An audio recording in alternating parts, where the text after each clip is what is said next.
This is the third part of the videos on Adi Sankara and Omkareshwar. This particular video discusses the state of knowledge about the antiquity of Omkareshwar and also about the connection of Adi Sankara and Omkareshwar. Now, as we see, Omkareshwar has many monuments which are of importance. The Jyotirlingas, basically the Mamaleshwar, Omkareshwar. There are numerous temples there, Siddheshwar, the 24 Avatara, the Vishnu temple, 24 avatars of Vishnu, Siddheshwar temple, the Gauri Somnath temple, etc. There are also Jain temples at Siddhwar Kut, and there are spots associated with Adi Shankara at Omkareshwar. Now, this is the grand Omkareshwar temple and the Govindeshwar Mahadev temple below that. The cave of Adi Shankara is somewhere here. This is an old photograph taken before the staircase structure was put in place, so the cave is somewhere here. Now, the state of knowledge of the history of Omkareshwar. Let's look at the vestigial structures, temples, etc. The prominent structures in Omkareshwar date between the 11th to the 13th century AD, which is basically nowadays known as Common Era or CE. So much after the time of Adi Shankara. Jürgen Noyes, who completed a bunch of surveys, review of inscription, and the numismatics concerning Omkareshwar, really be commended for his work. All right, this work was carried out at Omkareshwar around 2012. Noyes entitled his article as Omkareshwar Mandhata, tracing the forgotten history of a popular place. It's very sad, but it indicates the negligible attention that has been paid to the history of the area. Now, Noyes discovered on his own, his own efforts, Paramara period vestiges or ancient ruins near the Siddheshwara temple, which had not been even documented earlier. Now, I'm quoting him verbatim here. I'm quoting Noyes. He says that the vast amount of archaeological remains, so obvious to anyone, have gone largely unnoticed.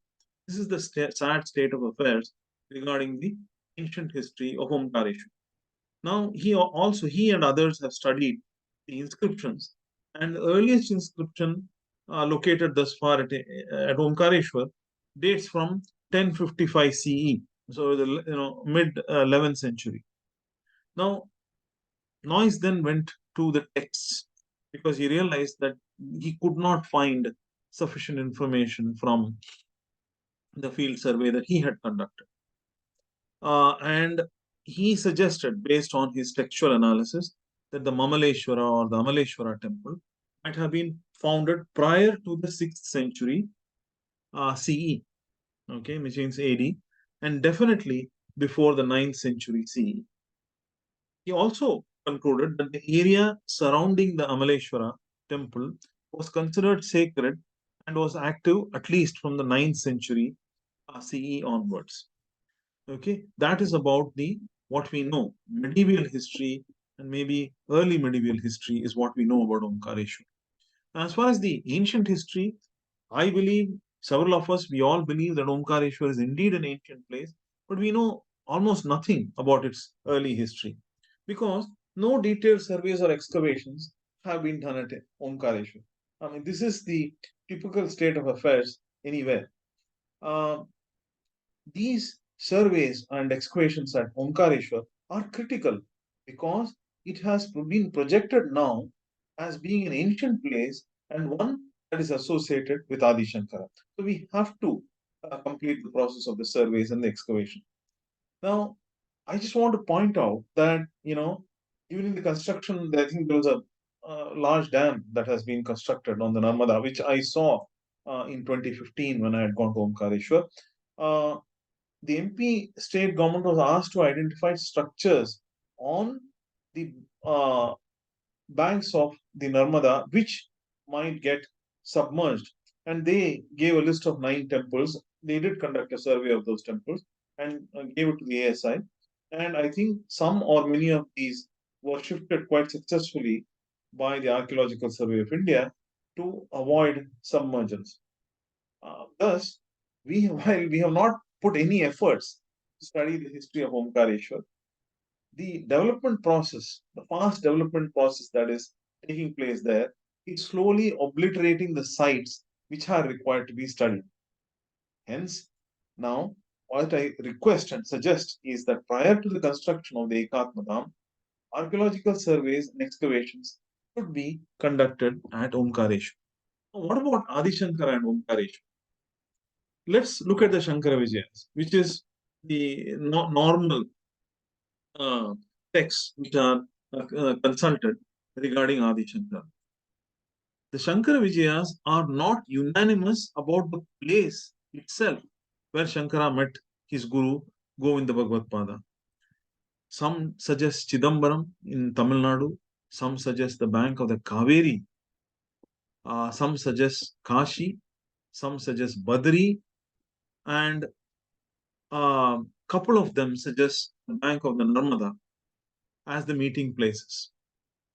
Now, Nagaraj Sharma, to his credit, inspected another cave. This is closer to Jabalpur. It is near the town, or sorry, near the village of Pitihra. I don't know how to pronounce it. Pitihra. And here he discovered another cave. Now, he has discovered numerous caves between Jabalpur and Omkareshwar. And this was another possible cave which he thought of might be the one that is associated with Govinda Bhagavad Pada. And he pointed all this information out to the Mahaswami of Kanchi. And Mahaswami, after significant thought and deliberations with Nagaraj Sharma, concluded that the cave at Omkareshwar was indeed the Govinda Bhagavad Pada cave. And he ruled out the one at Sakal Ghat, which is near, as I said, Pitira, because it is at a distance from the bank of the Narmada. That was the main argument for ruling out the one at Sakal Ghat.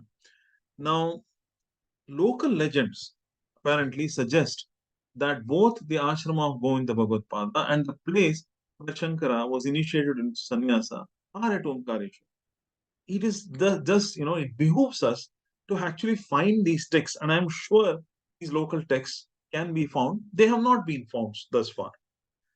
The great scholar W.R. Antarkar, Dr. W.R. Antarkar, believed that the Omkareshwar temple itself was the samadhi of Govinda Bhagavad Pada, and this is in page 146 of his thesis. Now, I too believe that hard evidence connecting Shankara to Omkareshwar and also about antiquity of Omkareshwar exists on the ground at Omkareshwar. It has not been located yet, right? And the reason it has not been located yet is because nobody has gone looking for the evidence. Okay, no one has supported looking for this evidence. So the question is, how will we find this evidence? This will be taken up in the next video. Thank you very much.